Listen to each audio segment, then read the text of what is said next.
Remember Rookie of the Year? That movie is so great, if you were to watch the opening scene right here, you'd think this was part 2. That's Henry, and you can tell he's older, but it's not a sequel, but rather a completely different movie in A Kid in King Arthur's Court. While playing baseball, Calvin falls down a hole and is sent to Camelot, where we are in medieval times where we see knights and kings and princesses. Calvin is the one who is destined to save Camelot from Belasco from taking over as king from King Arthur. Merlin tells us this, but he doesn't even believe it, neither does Calvin, but Merlin accepts it and motivates Calvin to save Camelot so he can be sent home.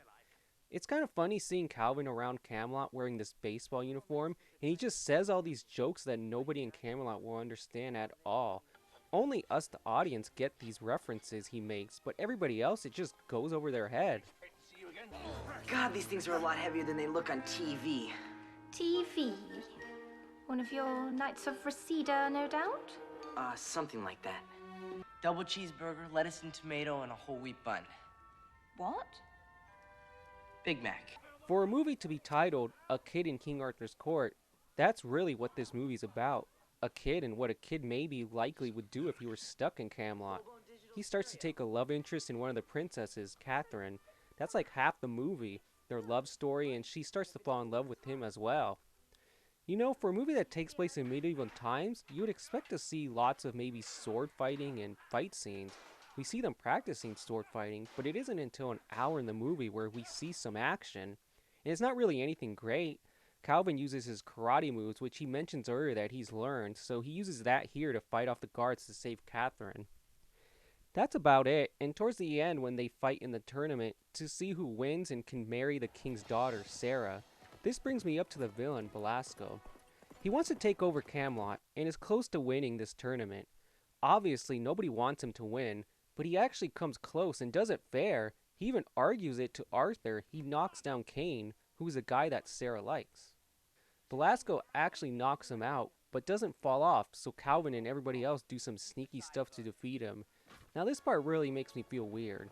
So we know Belasco did lots of bad stuff, like betray Arthur, kidnap Catherine, but he plays his tournament fair and loses because everybody else finds some crazy loophole to not have him win. I guess that serves him right for trying to do all that stuff earlier, and we know Merlin doesn't want Camelot in his hands, which is why Calvin is sent here, which by the way is the message of the movie. Anyone can be a hero as long as you believe in yourself and are confident, which Calvin learns throughout the movie. It doesn't take someone to pull the sword and the stone to be the chosen one. That's what I always remember from A Kid in King Arthur's Court, which is a great message for anybody young and old. That's why now Calvin, when he goes back, he now can hit a home run. But Arthur and Sarah in his time now, that I have no clue how that happened, but it makes you feel good and would have been a nice setup for part 2 seeing characters from Camelot in the present day. It's too bad this movie ends like a sports movie, even though it's not by no means a sports movie. That's probably the only negative I have to say about A Kid in King Arthur's Court. I feel this movie could have been a lot better. It's by no means a terrible movie, but it feels like it should have had more, like maybe more fight scenes and more to do than Calvin taking interest in the princess. There's this Black Knight that comes in and out of the movie, but is barely mentioned and hardly done anything with it. Towards the end, we learned it was Sarah that was the Black Knight that was doing good for all of Camelot. So it's hard to take interest for somebody maybe to watch this movie today. I mean, there's the whole Belasco thing. He's trying to take over Camelot, but it's still done well. It's just, I guess it's just feels, that's just what it feels like. It's just, it feels like it should have been more. It probably did have it in the original, but maybe the original script of the version, but that's just me. It's still a good movie to watch and still funny whenever Calvin mentions all these references from the present day to Camelot people.